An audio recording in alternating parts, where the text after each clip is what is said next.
Hello and welcome to Barbershop Books Story Time. Today, I'm going to be reading part 2 of Mr. Lincoln's Way. So, let's get all caught up. So, we read the first half of the story Mr. Lincoln's Way, which is a story about a principal who is doing everything he can to try and help the school bully. Now, in the story, there's a kid named Eugene, but everybody in the school calls him Mean Gene. Why do they call him Mean Gene? Because he's a school bully. He bothers everybody. And so let's take a look at where we left off in the story. So we have Mr. Lincoln, who is the principal, and he's in his office thinking, and we have Eugene, who was just sent to the principal's office because he said some really mean things to some other students. So let's get all caught up on what's happening in Mr. Lincoln's Way. It was only 3 days later that there was a commotion in the hall. Mrs. Bedling rushed into Mr. Lincoln's office with Eugene in tow. That just means he was, walking with her. Mr. Lincoln looked at Eugene in disbelief. What happened? I'll let Eugene tell you, Mrs. Bedling trumpeted. But Eugene said nothing. He just sat looking hateful and defiant. Trouble in the lunch line, she went on. He singled out 2 of our students from Mexico. He called them brown-skinned toads and other unacceptable names. This was not a good day for Eugene. He had been helping Mr. Lincoln with their atrium, right? Getting all the right types of trees, all the right types of bushes, and the right type of bird food and seeds so that it would attract lots of really cool birds. And that's exactly what happened. And Eugene helped make that happen. But his grandfather told him, nope, you can't be staying after school anymore helping with the atrium because Mr. Lincoln is not of our kind. That's what he said to, that's what his grandfather said to Eugene. And so we pick up in the story where he's getting in trouble because he made fun of some other students because of the color of their skin. And I can only imagine how those students must have felt. It must have made them feel really sad because no one should be treated differently just because they look different. I'll take care of this, Mr. Lincoln said quietly. Mr. Lincoln sat down in front of the boy. Eugene, my skin is brown too. Eugene just glared at Mr. Lincoln. This I know, Eugene. Someone who loves birds the way that you do couldn't possibly have that kind of hate in his heart. Then Eugene began to cry. My old man got real mad when I got home late from helping you because he was helping with the atrium. He was putting all the cool stuff in the atrium so that it would attract different kinds of birds. And as Eugene began to cry, this is what he said.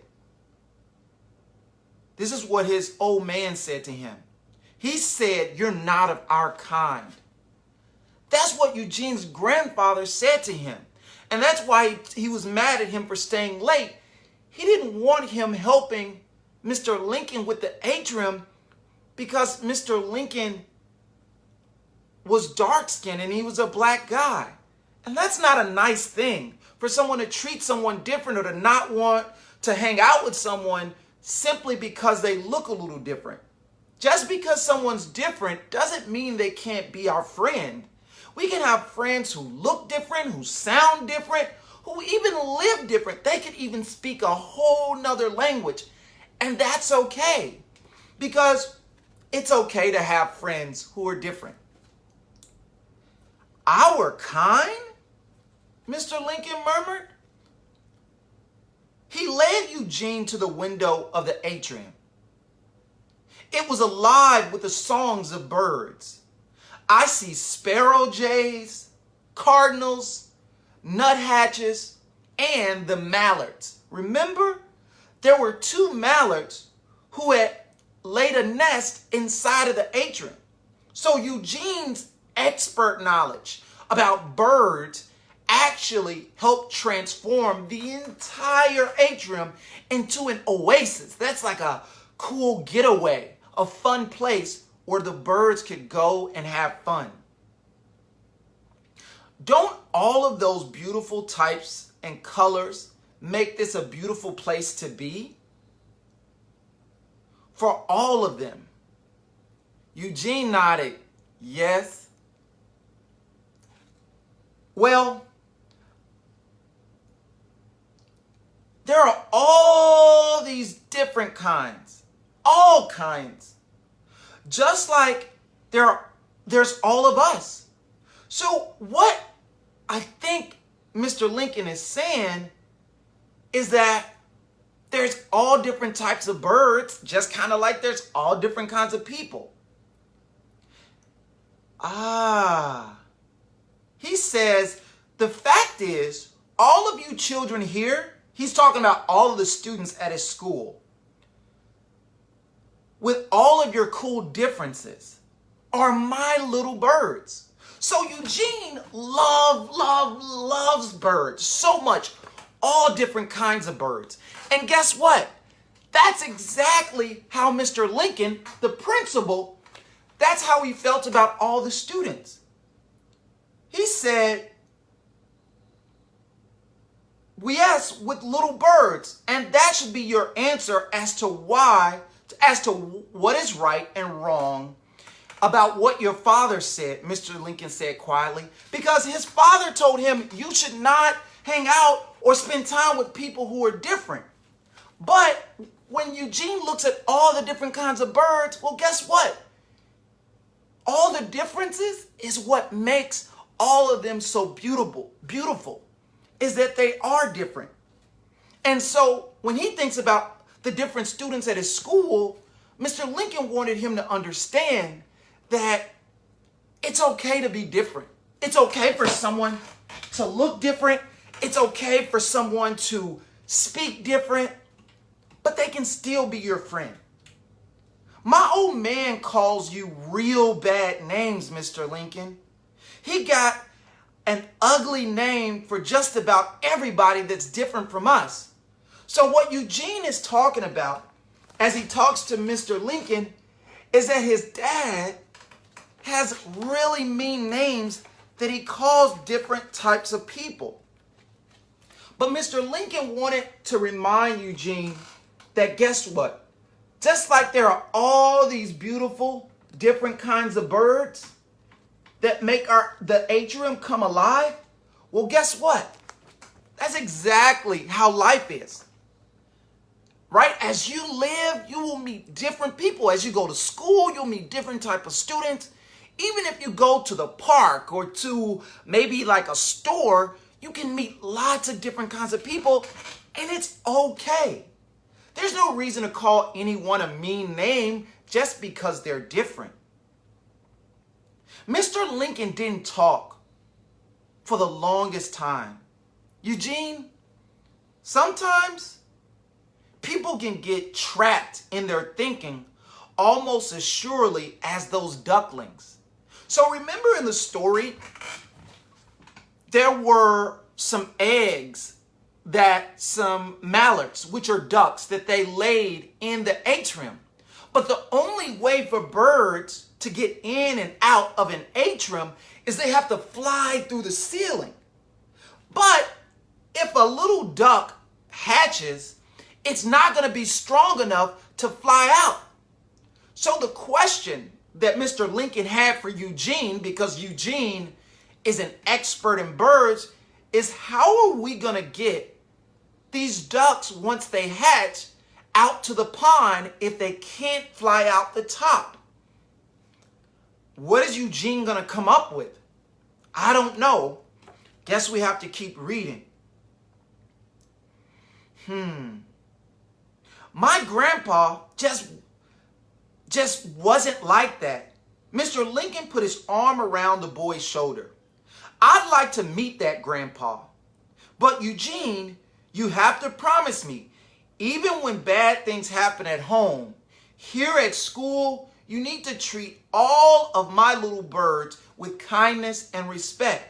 Because what happened in the story is that I guess things that were happening at home, like maybe when Eugene's grandpa said mean things, then he came to school and he was mean to other students.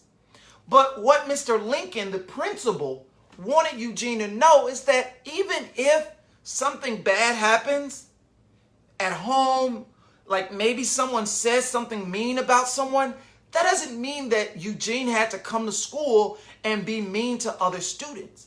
He can actually have a different way of thinking. I think that's what Mr. Lincoln, his principal, wanted him to understand. This book, it really makes me think one time about when I was teaching kindergarten and I was teaching my students about Martin Luther King Jr., who was someone who fought to help make sure that everyone was able to have a good life here in the United States, especially Black people or African Americans, because many of them didn't have the same opportunities because people treated them differently just because their skin was brown or because it was darker. And so one time in my kindergarten class, a student came up to me crying and he said, Mr. Irby, they keep calling me Dr. Martin Luther King Jr. and my name is not Dr. Martin Luther King Jr. And what had happened in my kindergarten classroom is that some of the students, because they saw pictures of Dr. Martin Luther King Jr. and he had dark brown skin, and one of the other students had dark brown skin, they started calling him, the other student, Dr. Martin Luther King Jr., and it made him feel sad. Dr. Martin Luther King Jr. was an amazing person who did a lot of really great things to help people, but that wasn't the student's name. And some of the students were using it as a way to make fun of him.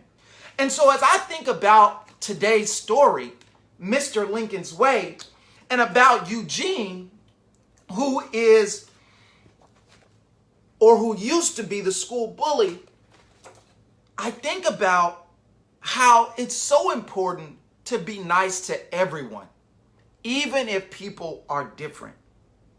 And so what Mr. Lincoln asks of Eugene is that no matter what happens, no matter how sad or mad he feels, that he will not treat people in a mean way or be really mean to people just because they're different. So he said, no teasing and no name calling. Please promise me. Eugene promised. Eugene was good to his word. He became a model citizen. That means that he followed all the rules. He didn't get in any trouble. And actually, he was the type of student that other students could look up to because he was doing the right things. He was treating other students in a nice and kind way. He tried with all his heart to keep his promise to Mr. Lincoln. Then one bright morning, Eugene stopped at the atrium window.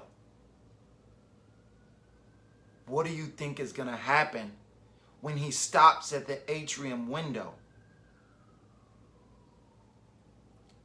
The eggs were starting to hatch.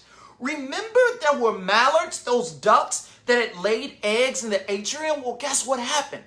Those eggs were starting to hatch just as Eugene was walking past the atrium. He ran from room to room and brought the whole school to watch. Every classroom? The ducklings were hatching one by one. So the ducklings were starting to crack out of the shell. But remember, a duckling is not strong enough to fly all the way up out of the ceiling. So how in the world is Eugene going to make sure that the ducklings are going to make it to the pond? At first, they were wet and unsteady. So their legs were kind of wobbly because guess what? They just came out of their shells. They had never, ever walked before. But can you believe that ducks, as soon as they hatch, as soon as they come out of their shell, they can almost kind of start to walk almost immediately. But it takes human babies like months and months and months before they're like able to walk. Maybe even like a whole year before human babies can walk. But ducklings, as soon as they crack out of the shell, they can almost start to walk. Well, they may not walk perfectly, but they can walk a little bit, which is kind of interesting. So at first they were wet and unsteady. But in a short time, they were fuzzy and racing about. And look, here's a picture of the ducks. I'm sorry. Well, ducks are a kind of bird. But here a picture of the ducks and the ducklings. Do you see them? Let's count the ducklings. I see 1, 2, and 3. 3 wait, are there more? Oh, wait. 4 and 5. Do you see all of the ducklings? That's pretty cool. And look, here's the mallard, which is a type of duck. As the days passed, the mallard parents flew out of the atrium, landing on the pond just behind the school.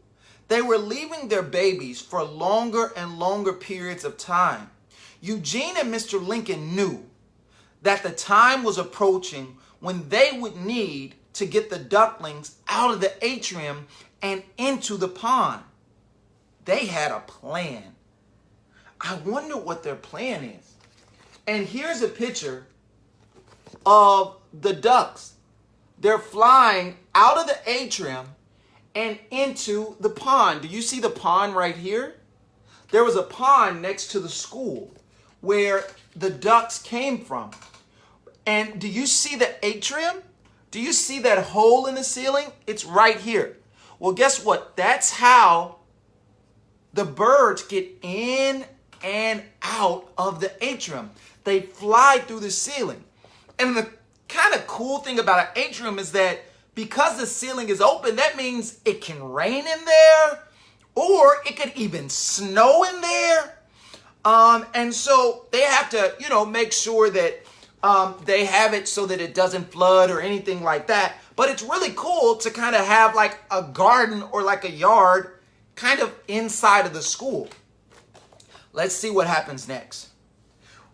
When the big day arrived, classes were asked to stay in their rooms. Then Eugene and Mr. Lincoln opened the door to the atrium and stepped in. They had both practiced saying, "Ga-ging, ga-ging, ga-ging," like the mallard parents. I don't know if I made that sound right, but I do know how to make a duck sound. Do you want to hear it? Okay, I'm going to try my best. Let's see.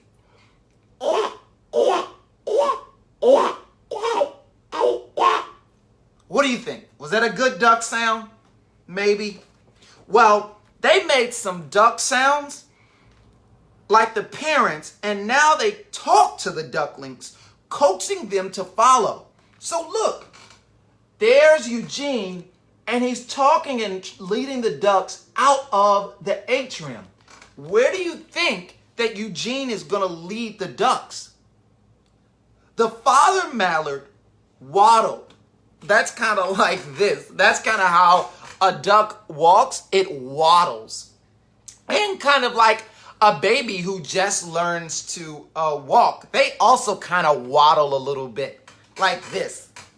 Like the next time you watch like a really little baby who just learned how to walk and you kind of see them walking unsteady, that's waddling too.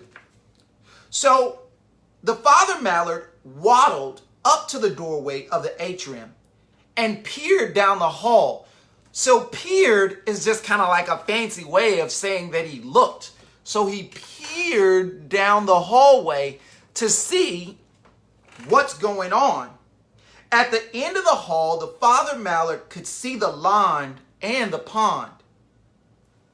And guess what Eugene did? They made the duck sound. I don't know if it was exactly like that, but they did make a duck sound.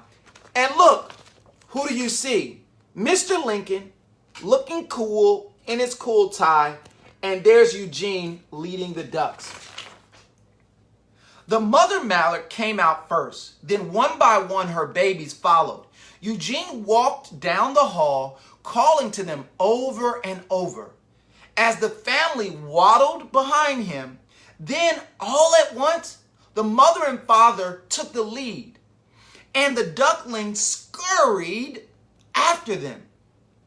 At the outside doorway, they stopped for a moment. Then the mother and father mallard jumped out of the doorway and coaxed each duckling. That means they kind of pushed them a little bit to encourage them to go out, because the ducklings had never been outside before. They had spent the beginning of their life inside of the atrium. So they were probably scared because they're like, hey, what's out there? But their parents, the ducklings' parents, they kind of encouraged them to go outside. And the ducklings followed. Mr. Lincoln and Eugene both stood and watched as the ducklings raced down the hillside and plopped into the pond with their parents. Now I know where the expression, like a duck takes to water, comes from, Mr. Lincoln laughed. He couldn't believe how well the babies swam. The baby ducks had never even been in water a day in their life. And the second they got into the water, they were instantly able to swim. Isn't that kind of cool that there are animals that are born already knowing how to do stuff like swim? Yeah, that's really interesting. But for humans, we have to learn how to swim. So you should never go into water if you do not know how to swim and if there's not an adult nearby. But ducks, because they're born already knowing how, they can just plop into water even if it's their very first time and they know how to swim. I think that's cool. And here's a picture of the ducks, or the ducklings, and their mother. And here's the dad duck, the mallard. And do you see in the background? Who do you see? Let's look really close. Do you see Eugene and Mr. Lincoln? Here's Mr. Lincoln. Oh, wait. Here's Mr. Lincoln, and there's Eugene. This book was painted with something called watercolor. And so for watercolor, there's not a whole lot of details, which is a cool way to color. Maybe you've colored with watercolor before.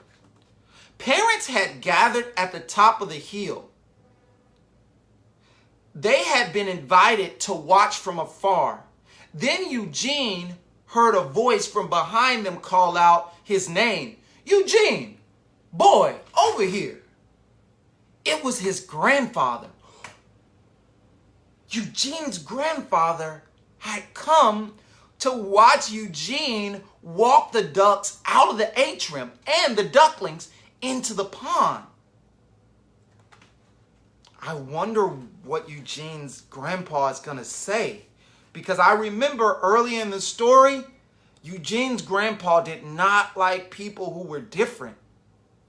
And sometimes that even made Eugene kind of not nice to other people. I wonder what's going to happen. "This is my grandpa," Eugene sang out. "I know," Mr. Lincoln said.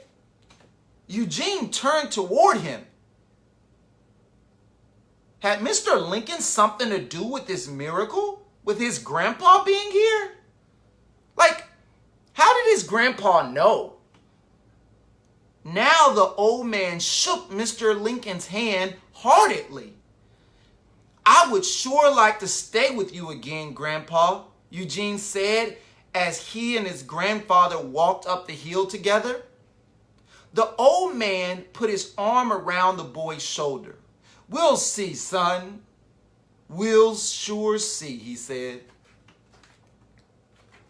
And look, here's Eugene and his grandfather hugging him. And then look, here's Eugene's grandpa shaking Mr. Lincoln's hand. Wow. So his grandpa, maybe he changed his thinking. Maybe he's okay with meeting new and different kinds of people. This makes me really happy to know that Eugene's grandpa maybe changed the way he thought about people who were different. Later, Eugene and Mr. Lincoln walked down the pond together. Eugene needed to say something to Mr. Lincoln. "You showed those ducklings the way out, Eugene." Mr. Lincoln said, "Hey, you showed me the way out, Mr. Lincoln," Eugene smiled. Then he stopped and looked into his principal's eyes. "I'll make you proud of me, Mr. Lincoln, I promise." Eugene Esterhaus was true to his promise. He became a fourth grade teacher and called his students "my little birds." And that's the end of the story.